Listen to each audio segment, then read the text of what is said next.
Good afternoon, everybody. Uneducated Economist here. So I know I talk a lot about Cantillon's essay on economic theory and pretty much how this Cantillon effect is playing out and how these governments are really trying to prevent it from taking place. And really, when you think about Cantillon's essay, or at least the Cantillon effect, and you see what China is doing and you look at what the United States is going through, it really leads me to believe that the powers that be are really trying to prevent what they know is going to be an inevitable outcome.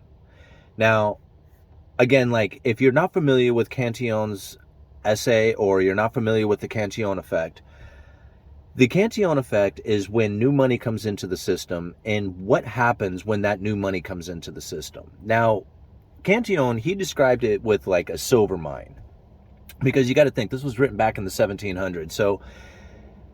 So he was using a silver mine coming into a new area. So this country has all of a sudden found this huge supply of silver that they are now mining and using inside of their system. Right? So it starts to find its way through all the goods and services throughout the economy. So the people who have first access to this money, they really get to enjoy the benefit of being the person who gets first access to it, because the prices don't inflate until that money actually starts entering the system, and then everybody starts chasing this money.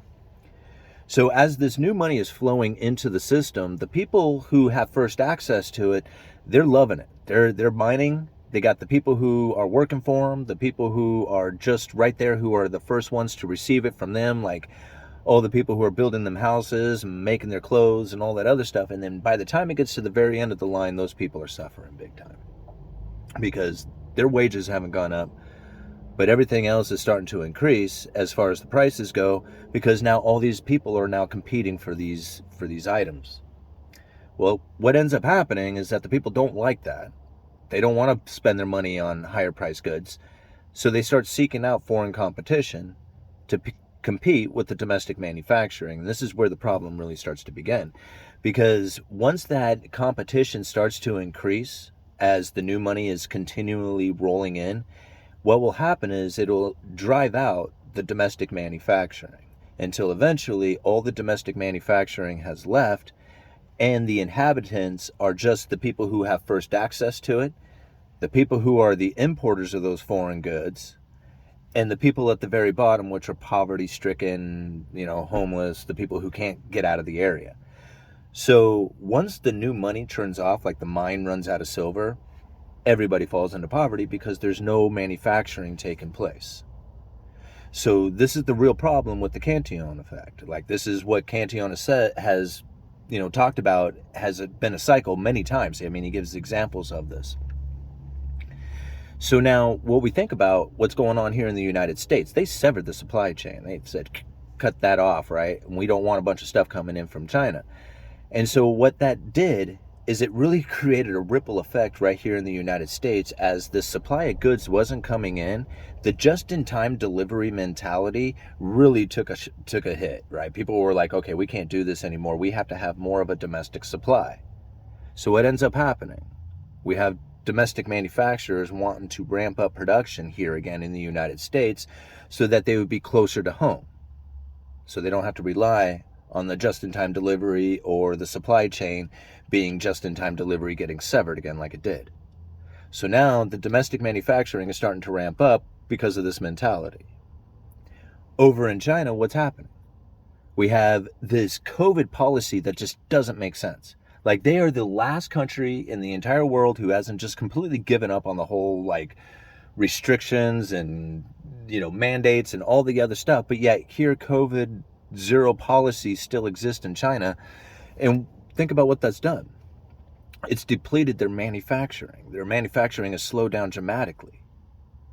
So now I think about the Cantillon effect and what has taken place here in the United States and what's taken place in China, and how these governments are purposely doing what they are doing in order to try and combat this Cantillon effect from continuing on, which it won't work. I mean, it's I mean, it'll slow it down, it'll buy them some time, but I think eventually what will end up happening is that the Cantillon effect will continue on, where the domestic manufacturing will not be able to compete with the foreign competition.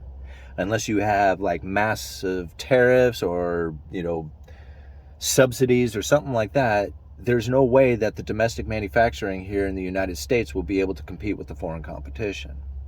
So bringing home domestic manufacturing might buy the time, but it's not going to be everlasting. And now over in China, their manufacturing has slowed down dramatically, which is keeping the new money from coming in, because that's really where the new money is coming from for China. And that's the same thing for the United States. I guess I should have included that. Like, instead of having a silver mine, what the United States had was a manufacturing powerhouse. I should go back and give you guys that one. But the United States had a domestic manufacturing powerhouse where they were producing more, selling more to the rest of the world, and then lending more to the rest of the world. Now we are a consumer of the world's products, and we borrow more than anybody in the history of the world. So now what we have going on here in the United States is the new money is coming in from the debt issuance that we are doing. Not necessarily, it's like we do have a manufacturing that's happening, but really the new money comes in from all the debt issuance that we are doing. And then the commerce happens from all the spending that we're doing on the foreign goods. So the United States, in order to continue on and not fall into poverty, because once the new money turns off, it's over, we have to be in this ever increasing debt cycle where it continues to expand. And anytime we have a contraction is when the pain is felt, and that's them trying to buy time to keep the system from completely collapsing on itself. So that's really what's going on, is that they are slowing the economy down to prevent that new money from continuing to pour into the system, to keep that whole economic cycle from continuing on. Now over in China, the same thing. They're trying to keep the manufacturing from taking place in order to keep that new money from coming in from all that manufacturing that they're doing, much like the United States had back in like the 60s. You see what's going on here? It's like a coordinated effort between the two. That's why there's so many people who keep calling it a pandemic, because why else would they be doing it this way? Right? I mean, yeah, there's the excuses that you can use, like, being more in a defensive position so you're not reliant on, other countries. I mean, those are great excuses, but when you think about it and it comes to efficiency, that's really where it's going to take over. Right? That's where, like, when the foreign competition is cheaper than what you can produce, then it goes to the foreign competition. That's just how it ends up going. And I also have to think, like, what it's going to do to inflation, because when you slow things down and you stop producing, well, then you're going to restrict the supply that's out there. Once the demand picks up, the available supply just won't be there. The real shortages will kick in, and the inflation will be dramatic. Because the inflation that we had experienced up until this point had come from a severing of the supply chain where the stuff just simply couldn't get through the system. Yeah, there was a lot of money printer go burr, but really it was the unavailable inventory that was the real problem. And I was able to, point that out in lumber. And lumber was a great indicator of what I felt was going to take place throughout the rest of the economy. And we are starting to see that, where there is an oversupply of things like TVs and stuff that nobody really wants. And I've been calling this out for a while. TVs and furniture and all that other stuff. I'm going to leave a link down in the description for a furniture company that just laid off people all of a sudden, out of the blue, out of nowhere. This is the stories that are going to continue. All right? Food, energy. I mean, even though we saw a huge hit to oil today, I think we saw natural gas jump up quite a bit, but oil took a hit today, but it isn't going to matter. It's going to still get expensive. It's going to get expensive to distribute, and it's going to get expensive for the average person, because even if the price goes down, the money that is going to be spent into other things, like food especially, is going to prevent them from being able to buy all the goods and services that they normally wanted out there, that made this economy more like the powerhouse that it was, the imaginary powerhouse, because it was all built off of consumption and nothing off of production, and less off of production, I should say. So now, the last thing I want to leave you with is this thought. is that when you have a production slowdown like we are going to experience, like what China is doing to themselves, right, with the zero COVID policy, when you reduce the production, I want to thank, I'm sorry, I should have pulled the name off of the email. There was a gentleman who sent me a link to Wright's Law.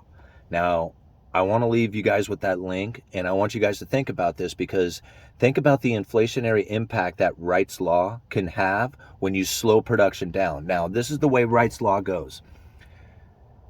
When you have production, say, for example, you have 1,000 units and it costs you $100 to produce each unit. If the way Wright's Law is, from what I understand it, is that if you double production, the input cost going into it will drop 20%. So if you have 1,000 units that you are producing at $100 a unit, if you produce 2,000 units, the input cost should drop to $80. Right? And this kind of makes sense. The more you produce, the cheaper it gets to produce it. And that's like, I mean, a lot of people know this, right? So, the input cost going in, as you double the amount of production, continues to drop by 20%.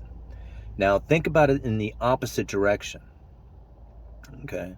If you had 1,000 that you went to 2,000 and the production input cost dropped by 20%, if you went from 2,000 to 1,000 because you're producing less, much like what's happening over in China, then the input cost goes back up to 100 per unit, and that's a 25% increase. Think about it like that. If you lower the production, then you're going to increase an inflation input cost that nobody is seeing or anticipating or can read.